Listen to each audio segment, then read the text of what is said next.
Olá, família de Deus. Hoje nós gostaríamos de avançar um pouquinho mais na solução de conflitos.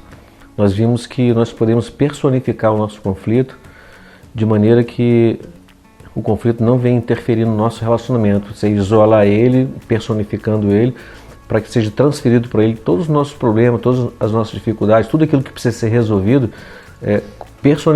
personificando. Então, avançando um pouco mais na solução dos conflitos, a nossa visão precisa ser voltada para a unidade.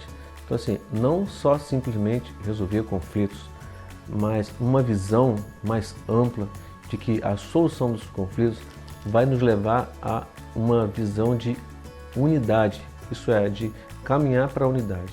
Isso está relacionado a uma disciplina, porque Deus não quer que a gente fique patinando somente em resolver conflitos, mas a nossa visão precisa de ir além da solução dos conflitos, que trata então de trazer unidade no relacionamento. Quer dizer, cada conflito resolvido, mais forte vai ficando a nossa unidade. E essa unidade fortalecida, nós passamos por um patamar bem maior que está relacionado a você fazer maiores realizações. Porque o desejo de Deus é fazer com que a nossa família seja fortalecida dia após dia. No Salmo 112, no versículo 2, diz assim: a sua descendência será poderosa na terra, será abençoada a geração dos justos. Então a promessa que Deus tem para a nossa família, que a nossa família será poderosa, a nossa descendência será poderosa na terra. Então como que ela vai ser poderosa? Exatamente aprendendo a resolver conflitos, indo além da solução dos conflitos, andando em unidade. E quando se fala de poder, fala de família poderosa, está diretamente ligado à unidade. Então, resolver conflitos fala de poder, fala de promessa de Deus, e isso faz com que a nossa família realmente venha cumprir esse descendência poderosa na terra. E como nós estamos vendo essa questão desse tempo que as famílias estão juntas, ouvimos às vezes alguém falando, pessoas se expondo, tipo, olha, eu estou me fortalecendo, está sendo muito bom esse tempo no casamento, com os meus filhos. E por outro lado também a gente vê pessoas que estão se desgastando com esse período, né, esse tempo que nós estamos passando. Então, o que nós queríamos passar para vocês hoje é como que nessa resolução de conflitos que nós já estamos vendo, né, como que nós vamos aprender a lidar nos nossos relacionamentos. O relacionamento de marido e mulher é um dos relacionamentos mais complexos que tem, porque é um relacionamento que você vai construindo com o tempo, né? Então, esse tempo nós precisamos trabalhar esses sentimentos que nós estamos tendo. Se nós desejamos um futuro abençoado para os nossos filhos e a nossa descendência vai ser uma descendência poderosa na terra, nós precisamos entender que nós temos que trabalhar nesse relacionamento.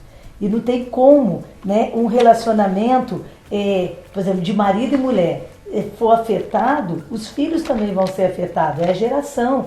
Então, como que nós vamos deixar esse legado de família para os nossos filhos? O que eles vão levar em termos de relacionamento? Então, o que nós entendemos é que esse tempo é um tempo de, tipo assim, uma faxina nos nossos relacionamentos, uma poda, né? Algo para trabalhar as relações, né? Principalmente a relação marido e mulher. E Eclesiastes 4, de 9 a 12, diz assim: melhor é serem dois do que um, porque tem melhor paga do seu trabalho. Porque se um cair, o outro levanta o seu companheiro. Mas ai do que estiver só, caindo não haverá outro que o levante. Também se dois dormirem juntos, eles se aquentarão. Mas um só, como se aquentará? E se alguém quiser prevalecer contra um, os dois lhe resistirão. E o cordão de 3 dobras não se quebra tão depressa. Isso aqui está falando de questões que, como é que é importante estar junto. Como é difícil, né, a gente estar sozinho em alguns momentos da nossa vida. E o que nós queremos focar nesta noite é realmente a questão das nossas necessidades emocionais. Todos nós temos necessidades emocionais, espirituais e físicas. Às vezes nós estamos bem, nós vamos ver depois com Deus, mas às vezes com nós não estamos bem emocionalmente, fisicamente estamos bem, né? Estamos nos alimentando bem, está tudo ótimo, mas como estão as nossas emoções?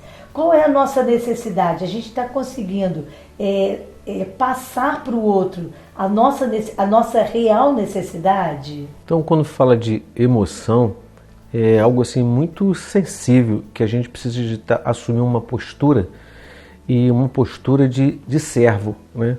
No livro de 1 Pedro, capítulo 5, verso 5b, diz assim, ó: revesti-vos de toda humildade nas relações mútuas, né? No relacionamento comum, de um para com outros, pois Deus resiste aos soberbos, mas dá graça aos humildes.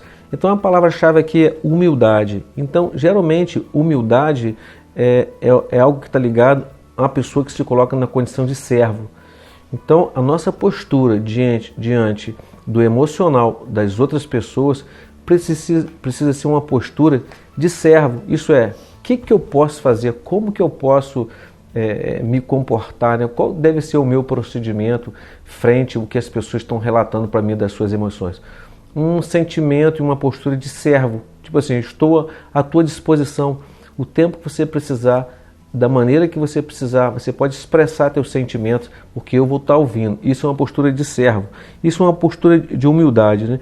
Que, assim, na realidade, nenhum ser humano pode suprir as necessidades emocionais do outro. Impossível. Então, assim, ninguém entra num casamento, né, esperando que o outro vá suprir todas as suas necessidades emocionais. Que se isso acontecer, certamente haverá frustrações. Então não são cônjuges, não são pais, não são filhos, não é nenhuma pessoa que vai conseguir suprir a nossa necessidade emocional.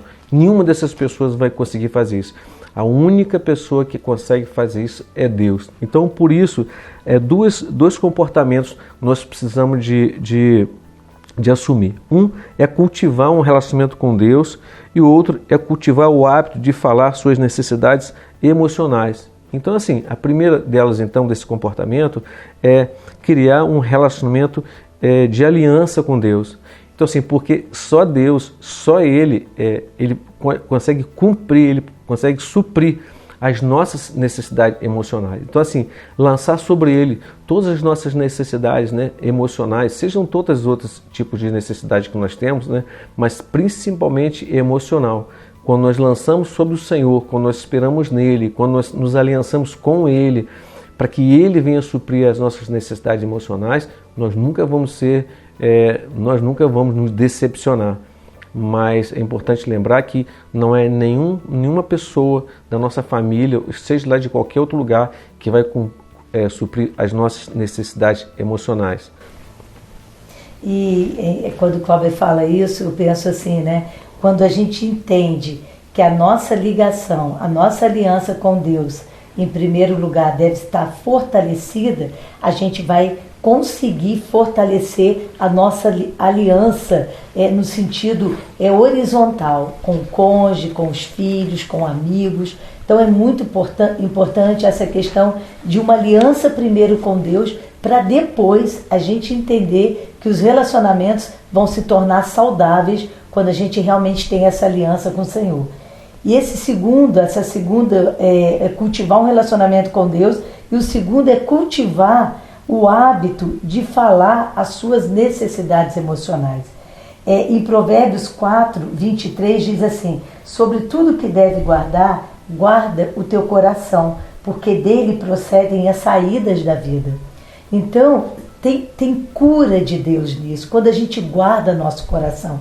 Quando a gente não guarda o nosso coração com rancor, com raiva, com mágoa, com ressentimento, isso libera vida na nossa vida. E quando nós falamos de o hábito de cultivar as nossas necessidades emocionais, é porque às vezes na comunicação a gente não consegue expressar o que nós sentimos. Então, se nós não falarmos das nossas necessidades emocionais, o outro não vai conseguir entender o que nós sentimos. Nós precisamos de falar para que o outro saiba, mas tem a maneira certa de falar, né? Essa questão, para realmente nos trazer, nós vamos ver isso. Nós não vamos usar isso como julgamento do outro, mas nós vamos falar da nossa necessidade sem atacar, né? Sem querer ficar colocando a culpa no outro. Nada é mais forte do que o julgamento para fazer com que uma barreira entre no relacionamento. Então, quando nós julgamos o que o outro está pensando, nós vamos trazer uma quebra nos relacionamentos. Então, nós queríamos passar para vocês hoje como uma técnica mesmo, né? De como expressar a sua necessidade emocional. Então, primeiro, se a gente fala assim, puxa, se eu falo para o Cláudio, eu te acho egoísta, o que eu estou fazendo? Eu estou julgando as ações dele e dizendo que ele é uma pessoa egoísta. E isso não está refletindo um sentimento, e sim, né, uma opinião, o que eu penso sobre ele. Então, como que nós vamos expressar essas questões relacionadas a uma necessidade emocional? Por exemplo, nós vamos falar assim, olha, eu me sinto, né? Isso fala de uma emoção. Depois, quando, né, nós vamos falar de um acontecimento. Eu vou dar um exemplo aqui bem prático, vocês vão estar entendendo. E depois, eu preciso me sentir, nós vamos falar uma outra emoção. Como, por exemplo, eu posso falar para a Cláudia, eu me sinto insegura quando você está dirigindo rápido. E eu preciso me sentir segura no carro com você, né? Então, o que é isso? Eu vou estar falando de um sentimento sem atacar, sem falar, o que é isso? Você está maluco? Como você está dirigindo? Mas eu posso falar assim, eu me sinto insegura quando você está dirigindo rápido. Olha como a gente muda. A gente tira o foco do outro. A gente traz o foco para a gente mesmo. E aí a gente vai falar de uma coisa que nós sentimos. E quando nós falamos de um sentimento, ninguém pode julgar, porque é um sentimento nosso. Então, quando eu falo isso, eu não jogo uma culpa nele. Eu trago para mim, olha, eu me sinto assim quando acontece isso, né? Eu coloquei até um outro exemplo aqui, por exemplo. Eu me sinto envergonhada quando você fala alto comigo na frente dos nossos amigos. E eu preciso me sentir respeitada. Então, vocês estão entendendo? A gente passa de uma outra maneira. Nós passamos isso em termos de sentimento. Então, a gente não acusa, a gente não julga o outro, mas nós começamos a dar nome nos nossos sentimentos.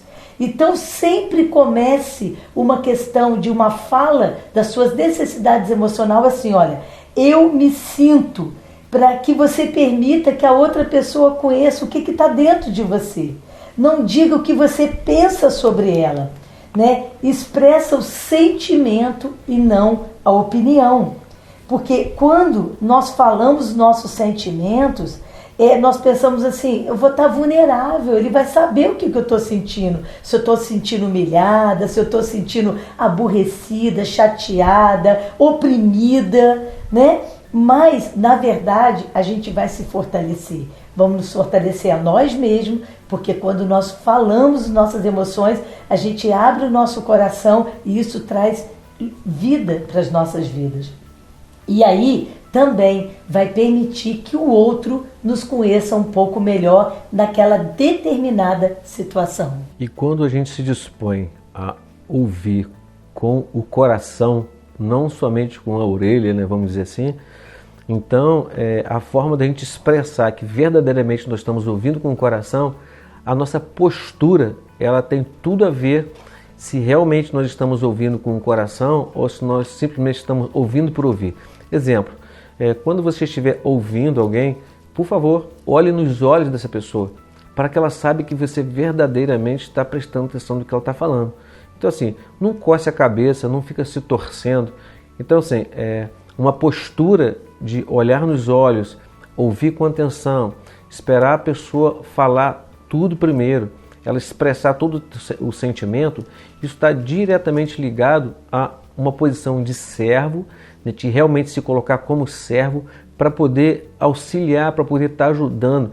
Nós não somos capazes de suprir a necessidade emocional da outra pessoa, mas nós podemos nos esforçar para criar um ambiente para que a pessoa se sinta bem em abrir o coração, um ambiente fértil, né, para que isso possa acontecer. Então, isso, a gente na linguagem popular, a gente fala assim, isso é jogar limpo. Mas normalmente o que acontece nesses momentos, né, de abrir o coração? As pessoas jogam sujo. Elas não querem resolver o conflito, elas não querem amadurecer, elas têm dificuldade de entender que isso é uma coisa importante, porque vai refletir diretamente na unidade.